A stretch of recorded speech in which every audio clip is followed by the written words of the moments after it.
মুহাম্মাদুর রাসূলুল্লাহ সাল্লাল্লাহু আলাইহি সাল্লাম ওই মজলিসে আসার জন্য দণ্ডায়মান হয়ে গেছে। এমন সময় বিশ্ব নবীর সাহাবী হযরত আবু বকর নবীর সামনে দাঁড়ায় গিয়ে বলে, নবী গো, ওইখানে আপনার যাওয়া যাবে না গো নবী। ওইখানে গেলে আমি শুনতে পেরেছি 12,000 সৈন্য সামন্ত নিয়া ওই মিশরের বুক থেকে হাবিব ইবনে মালিক আপনার বিচার কার্য সম্পাদনের জন্য এসে গেছে। ওগো পয়গম্বর, আপনাকে আমি যাইতে দেব না।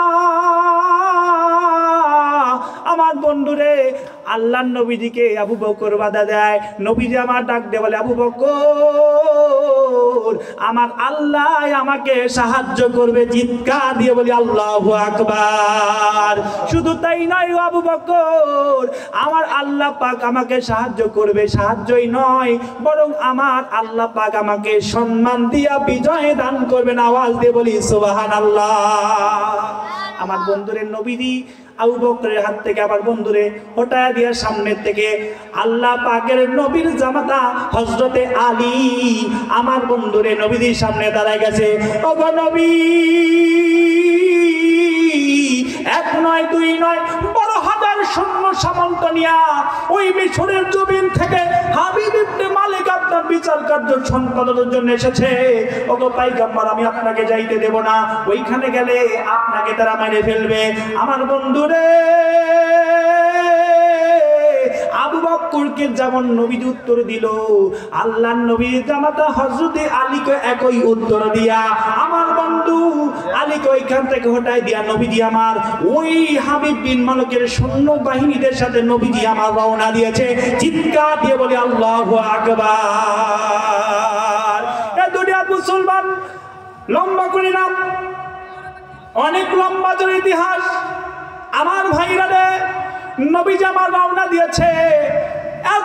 এত পরিমাণ লোক, হাজার হাজার মানুষ আমার বন্ধুরে নবীজিকে মারার, নবীজিকে বিচার কার্য সম্পাদন করার জন্য দেখতে আসছে।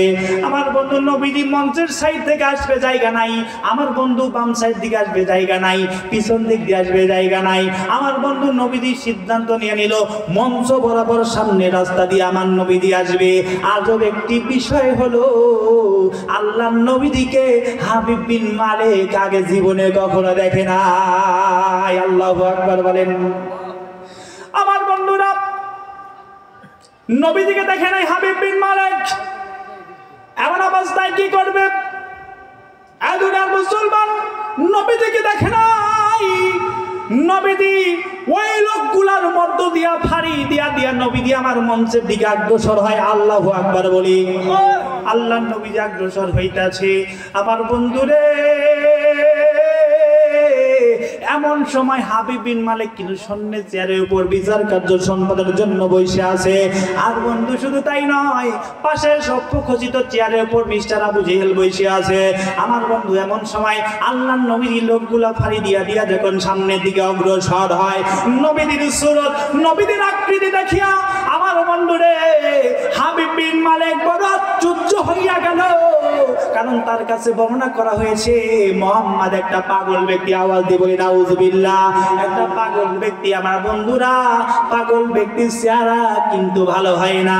তার চেহারার ভিতর উস্কো শুষ্ক দেখা যায়, তার পোশাকগুলো ময়লাযুক্ত দেখা যায়, তার চুলগুলো এলোমেলো দেখা যায়, দাড়িগুলো এলোমেলো দেখা যায়। আমার বন্ধুরে হাবিব বিন মালিক দেখে ওই মুহাম্মাদের যে সুরত, মুহাম্মাদের যে আকৃতি, আমার বন্ধু যেই মানুষ দেখবে সেই মানুষই পাগল হয়ে যাবে। আল্লাহু আকবার। এ দুনিয়ার মুসলমান, নবীজির সৌন্দর্য মাখা চেহারা দেখিয়া হাবিব বিন মালিক আর নিজেকে স্থির রাখতে পারে না। স্থির রাখতে না পারিয়া বন্ধুরে নবীজি যখন মঞ্চ বরাবর এসে মঞ্চের উপর যখন নবীজি উঠা গেছে, আমার বন্ধুরে এমন সময় আমার বন্ধুরে এ দুনিয়ার মুসলমান